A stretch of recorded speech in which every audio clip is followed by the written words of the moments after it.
In this episode of Why We Move, we have to fight off all kind of animals. We cycle through the ashes of the 2017 Knysna fires. And I missed the memo. Hi there! Welcome back to this first episode of our Knysna series. Here at Why We Move, we share our weekend mountain biking experiences and introduce you to the trails we ride there where we stay.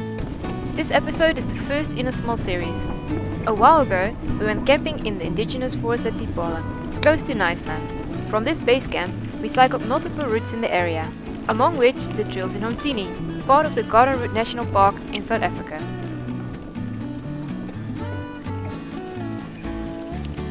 After signing in at the gate, you can drive your car up to the designated parking. Score! First meters of elevation skipped! But from there, it's time to get those legs working. Starting off with a lot of dirt roads, which is easy to ride. You go up a bit, but very soon you'll hit a long descent. The dirt road makes it easy, and because you've just started, it doesn't really feel like you've earned it. In fact, it's the other way around. You know that very soon you'll have a long and daunting climb waiting for you. The route is quite diverse, which makes it a unique experience. It's one of those trails that you will mainly cycle to experience the nature and gaze at those beautiful 270 degrees never-ending panoramas. The loop is about 80 kilometers long and has plus minus 560 meters of elevation.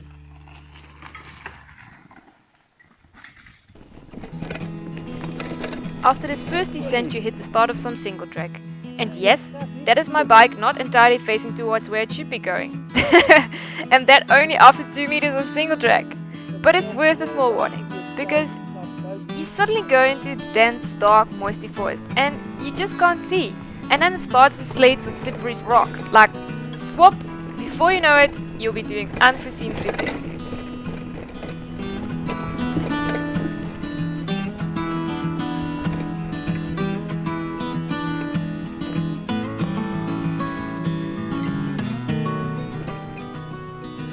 Anyhow, this single track is fantastic.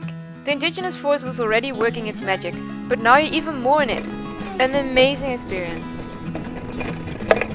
Also, somewhere in this section we encountered the pack of baboons. I even had to put our own testosterone fired up male in front to get ourselves through it safely. Sorry dog.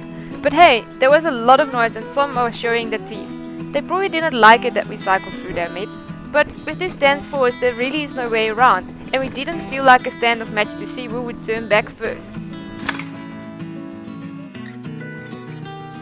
We really enjoyed some of the slippery wet routes and fun bits of zigzaggy sections. And after this downhill, change of scenery. Pine forest and dirt track. But some more down it is. Whee!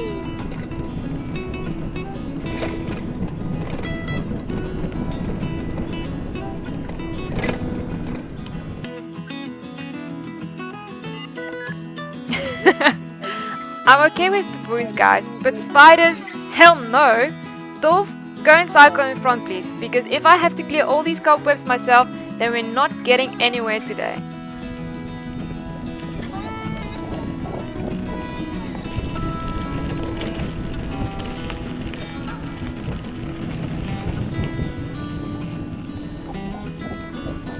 Oh, uh-oh. Now it's time for the long climb all the way to the top.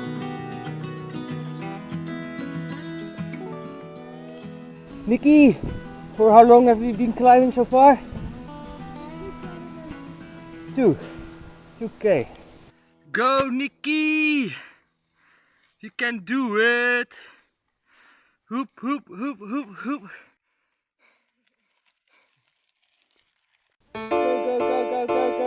Go in één keer down.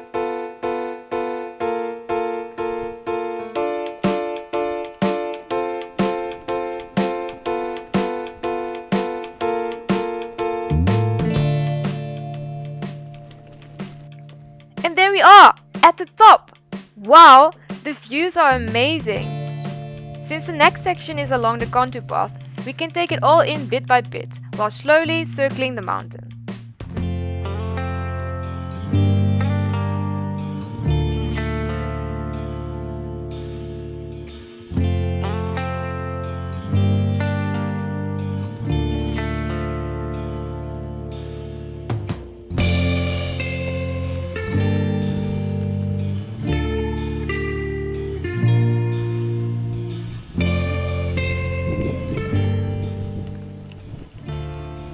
A little further along the contour path, you can see the ashes left behind by the Knysna fires.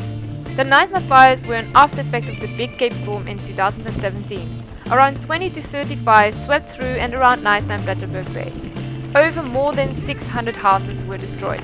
And also, as you can see, large parts here at Homtini burned down. When you drive around in this area, you can still see the remainders of the fires and get a little insight in the big impact it had. Look how black the dirt is, and how extremely bright green the fresh new grass is. What a contrast.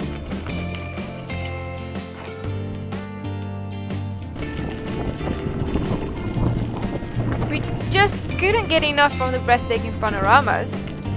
You know, while we were having a break at the 80% of the climb, we were wondering if it was really worth the effort. But once at the top, the backside opened up and we got the fantastic feeling of having this remote area with magnificent scenery all by ourselves to experience. It's so hard to capture on camera though, so we'll leave it at these shots and post some pictures on our social media. But really, it's definitely worth the effort. Okay, we're at this beautiful view, but we're lost. Well, left or right? Left or right?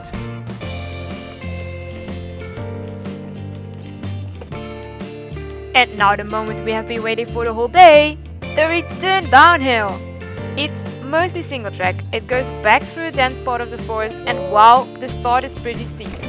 Something that the action camera does not really capture well. But just focus on the handlebar on Dolph's bike, the gimbal keeps the camera straight and therefore the handlebar disappears out of the screen. See? Pretty steep. So this is the right moment to put a lesson out for our fellow MTB YouTubers. This would have been a perfect downhill for B-roll on a helmet camera. Or even better, some shots with another camera recorded from the bottom.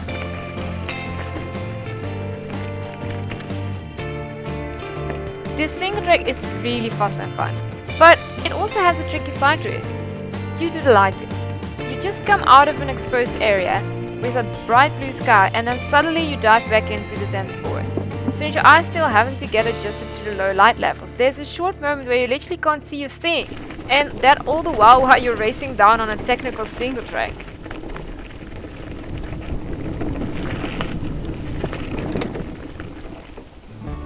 Somewhere down the line, the single track also takes you past this big old boy. As you can see, there is a small new single track that goes around it. Easy peasy. But somewhere I missed this memo. What am I doing? Luckily most of the track isn't too technical.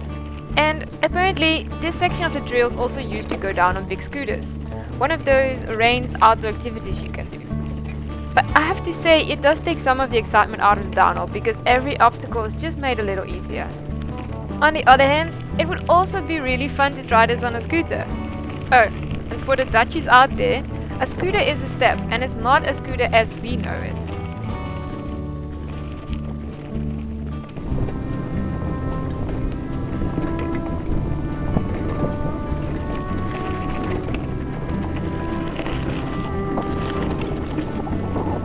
And now it's back to the car. Oh, wait. The route actually still continues for a few kilometers, all along this broader path. It's a nice mix of up and down, actually quite a bit up, but not so hectic. And again, this part of the nature reserve is beautiful, so don't rush and just really enjoy the last stretch.